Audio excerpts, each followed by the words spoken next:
Welcome back to the continued countdown of the greatest baseball card sets ever made, as judged by me, Ross Basil, and nobody else. Okay, before we get to number one, I'm gonna give you a few more clues as to what number one is not. So I will tell you now that the T206 series is not number one, and here is why. It's not photographs. So it doesn't really meet the qualifications. So I do like this T206. This is Napoleon Lajoie, great hitter. I'm tempted to get rid of that last T206 because I have a Napoleon Lajoie card from the Tom Barker set, which I forgot to show you earlier. And this is way better because this is a photograph instead of some painting. Now, this painting actually looks like him. I've seen some that don't. And I just don't love the painting idea. So I'm going to hang on to this probably just because I can say I have a T206. But, T206 doesn't really do it for me.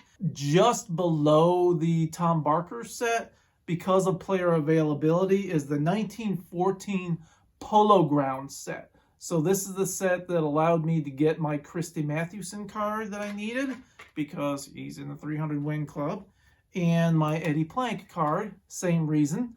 But the design of the 1914 Polo Grounds game card, while very close to the Tom Barker, is just not as good. There aren't really action photos, and the photo is way smaller, so it did not make the top 10. Another one of my favorites is the Exhibits series from after the 1920s. So there's some signature series. So generally they're also pretty cool. The Jimmy Fox card I have here. I'm not sure what vintage this is, but I think this is the 30s. But this is my Jimmy Fox card. It's very nice. It's a very nice photograph. Not really in action, but still pretty cool. And I really like this Mickey Mantle card. I actually like this photograph better than my 56 Topps card, but I can't bring myself to have this as my only Mantle card, so I keep the 56 just because I love 56 also. And last but not least, the Kellogg's sets. So Kellogg's in the 70s, especially a little bit later, had sets that you could send in box tops for. Except in 1971, they didn't give you the box top order, so that made it a more difficult set to get. And in my opinion, for some reason, it was also the better set. So I love this Ernie Banks card. It's just, the photography is just great. I love this Willie Mays card. I love this Roberto Clemente card. So much of this set is just, the photos are just really good. Now, the reason it didn't really qualify is there aren't really any action photos. It's just really nice photos of the players.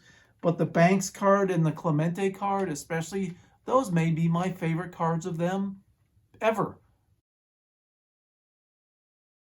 Now, those of you who know me will probably already guess what number one is, but now is the time for the big reveal. So now we've made it here.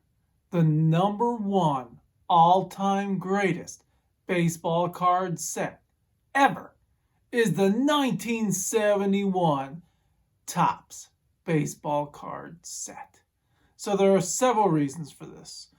One is this is the first set that actually had full color photos of action shots from actual baseball games.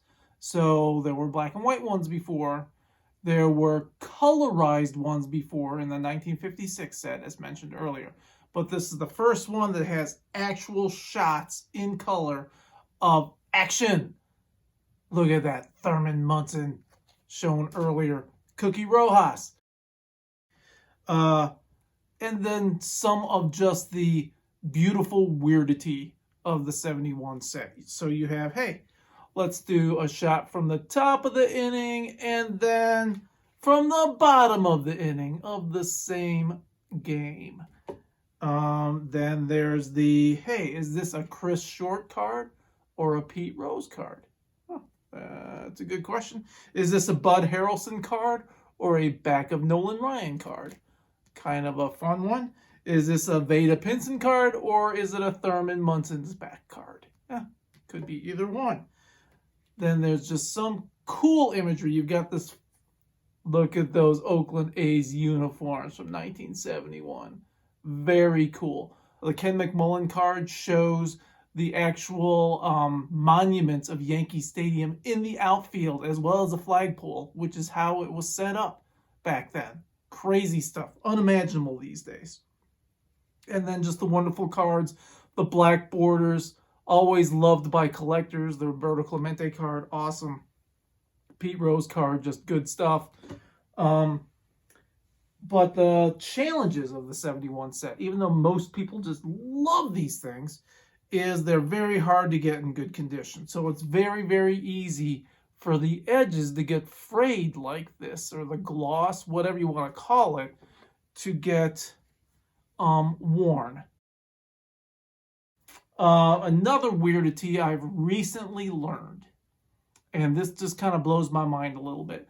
Topps has a sister company in Canada called O-Pee-Chee, and that I've known that for years, and it's just really, it's the same cards, and occasionally, especially in 71, you had some French print as well.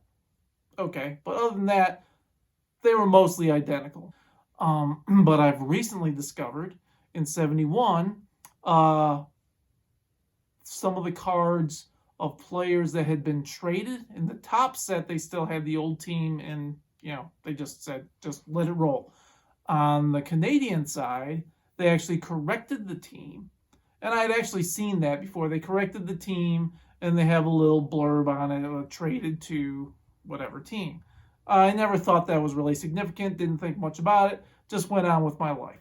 The recent discovery was, because it's Canada, and because they had a team called the Expos, they took a little license with how they were doing things. So the Topps card, number 620-something, is John Bateman. He's a catcher for the Expos. This same card exists in the O-Pee-Chee set as well. John Bateman, okay? Big deal, you say. I would also say big deal. However, the Topps number 31 card was not printed by O-Pee-Chee. Instead, they printed the number 31 card of their own John Bateman. So they said, Eddie Casco, manager of the Red Sox, we don't care about you. We're going to print this John Bateman card instead.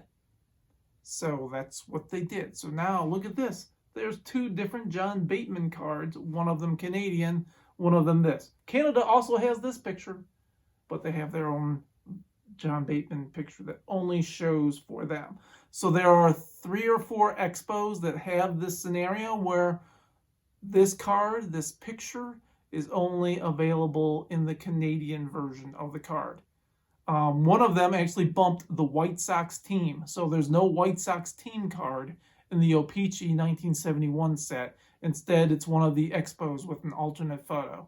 Kind of weird. The one knock on the 71 cards is the back doesn't have the full statistics. Now, that's true of a lot of other years, too, so I'm not going to knock it too much. But all the other things just ring the bell. It's tough to get, especially in good condition. The design is just unique and wonderful. The action shots were groundbreaking for its time. And there you go. There is your 1971 Topps set as the #1 greatest baseball card set of all time. Thank you for joining me. Thank you for putting up with my opinions. I will welcome yours as well, wherever you can figure out how to comment them in. Let me hear you!